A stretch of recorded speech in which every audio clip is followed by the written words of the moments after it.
The Young and the Restless Spoilers.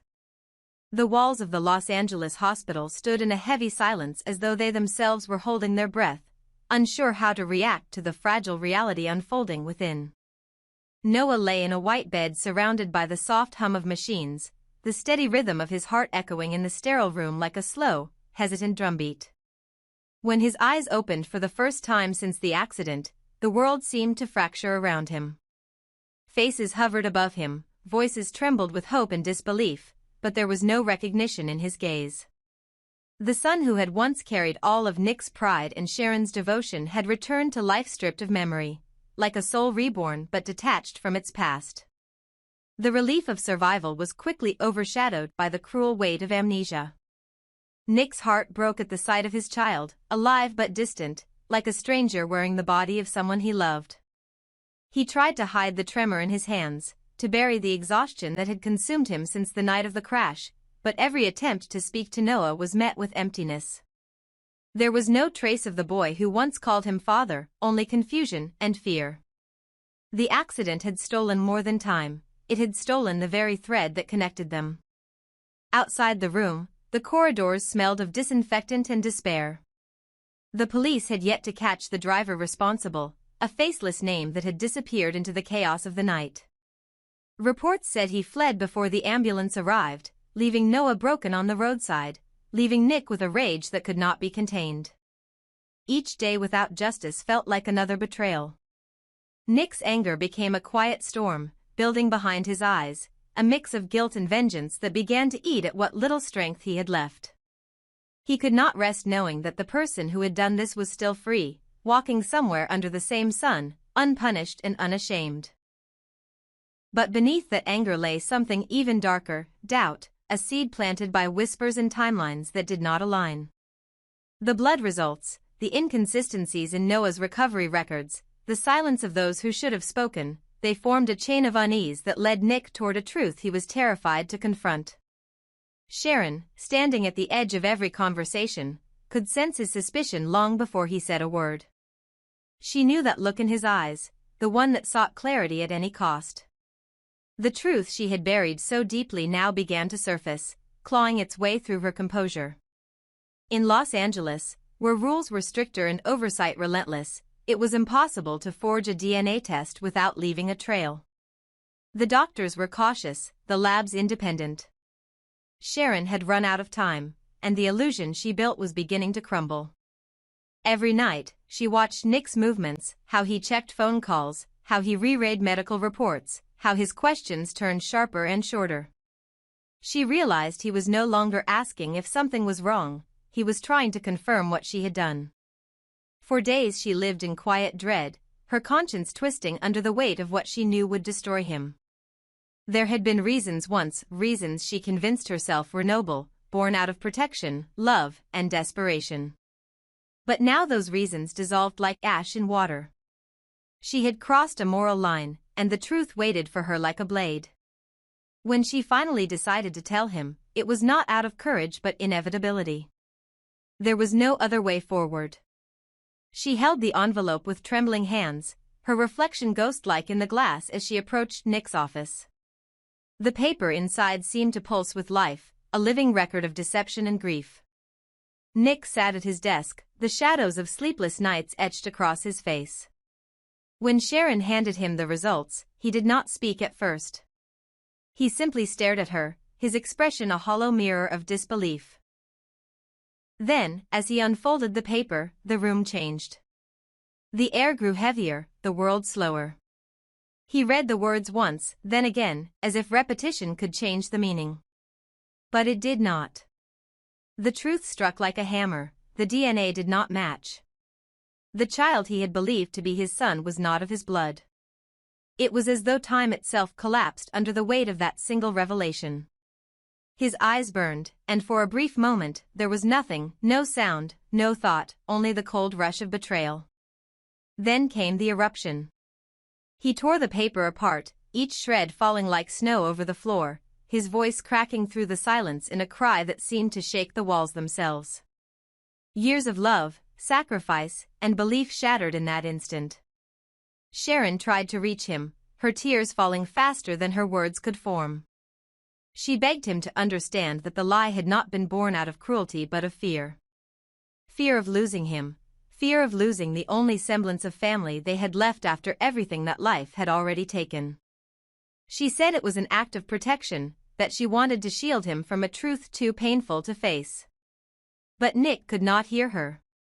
His mind was filled with images, the first time he held Noah, the laughter in their home, the promises he made to be a better father than his own. Every moment now felt stolen, rewritten by deceit. The realization hollowed him out. The love he once gave so freely now turned into an open wound. Days passed but time brought no peace.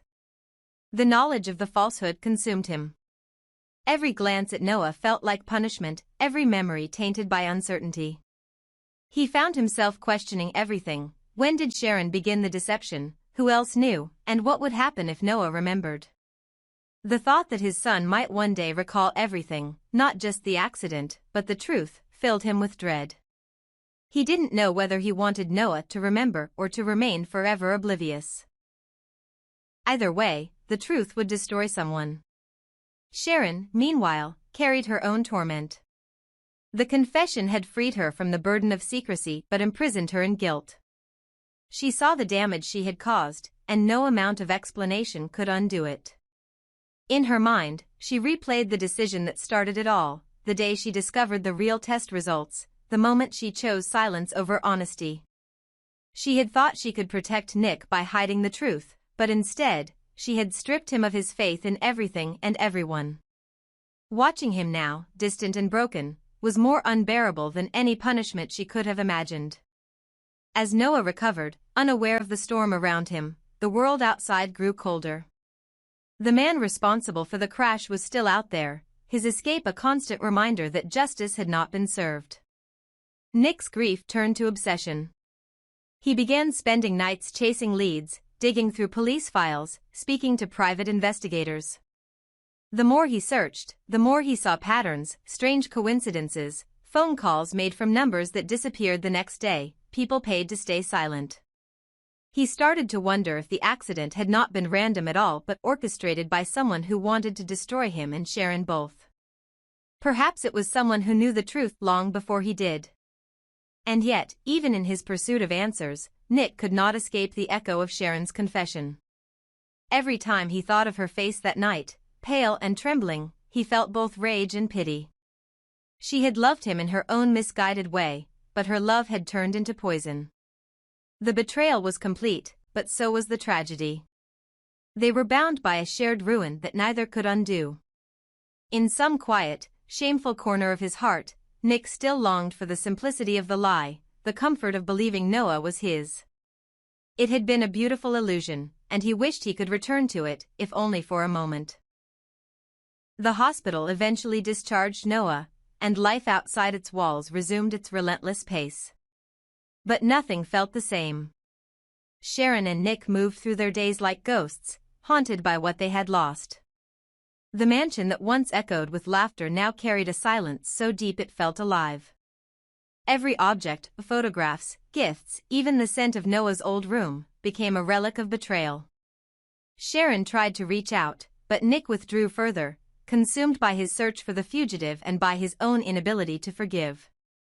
There were moments when he wanted to destroy everything that reminded him of her, the letters, the pictures, even the home they had built together. But beneath that fury was a deeper sorrow, a recognition that anger could not erase what they had shared. As autumn fell over Los Angeles, a storm gathered both outside and within. The police reopened parts of the investigation after discovering new evidence, a witness, a fragment of security footage, something that could finally identify the driver.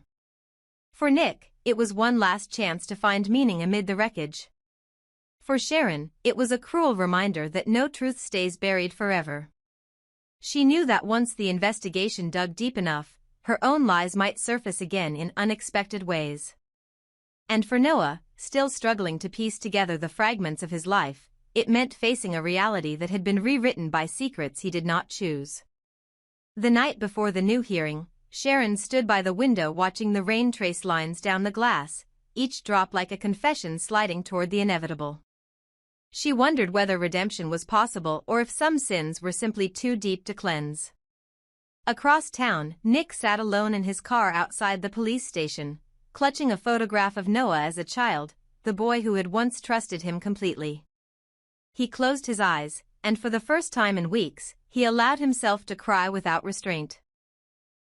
The story of their family had been rewritten by blood, memory, and deceit, yet even in its devastation, there remained the faintest pulse of something human, the instinct to forgive, the refusal to let despair define them. Perhaps one day, when the truth no longer cut like glass, they could find peace again.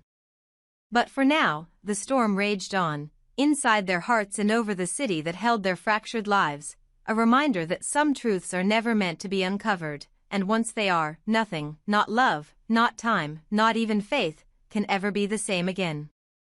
The truth had already detonated like a bomb through the heart of their lives, but what followed was not the silence of peace, it was the heavy, suffocating quiet that comes after the world collapses. Nick sat in the dim light of their living room, staring into nothingness as the faint hum of Los Angeles traffic seeped through the window. The torn pieces of the DNA report still lay scattered across the floor, fragile remnants of a reality he refused to accept yet could not deny. It would have been easier if rage could fix it, if shouting could erase it, if pain could reverse time, but life never gave him that mercy. He had lived with Noah for over 20 years, guided him through every fall, every heartbreak, every triumph. Whether the blood that ran through their veins matched or not, Nick had been there for every moment that mattered. Fatherhood, he realized bitterly, was not written in genetics but in the long years of sacrifice and love. And yet, betrayal burned just as deeply. In his mind, he replayed every scene of their past, the first day Noah learned to walk, the nights of fever, the graduations, the quiet car rides filled with laughter. He remembered the day Sharon handed him their newborn son, the tears in her eyes, the promise of a new beginning. All of it now felt like an echo from a life that had been stolen. He wanted to hate her completely, to strip her name from every corner of his memory, but something inside him resisted. Perhaps it was habit, or perhaps it was love's cruel persistence, refusing to die even when it had every reason to. Still, the logic of his pain whispered that staying meant drowning, that forgiveness would be weakness, that he had to leave Los Angeles before the weight of everything crushed him entirely. He considered it carefully in the sleepless nights that followed. Leaving would mean starting over, a new city, a new life, a clean slate. But leaving also meant abandoning Noah when he needed him the most. The boy might not remember him, but his body and soul still carried traces of their bond. If he disappeared now, Noah would recover in confusion, adrift between two parents shattered by lies. Nick knew that the role of a father wasn't something he could discard, no matter how much it hurt.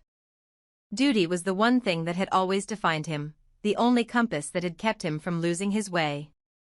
He could not punish a child for the sins of the mother. Sharon, meanwhile, was a ghost moving through the house's fragile, trembling, waiting for judgment. She knew Nick was broken, but she also knew that his silence was not indifference. It was control, the last defense of a man refusing to lose himself entirely to grief. Every morning she would pass him in the hallway, and the air between them would thicken with words unsaid. She had told herself that confession was the first step toward redemption, but the reality of it was far crueler. The truth hadn't set her free, it had stripped her bare. Watching Nick struggle to remain composed while his world unraveled was a punishment she could not escape.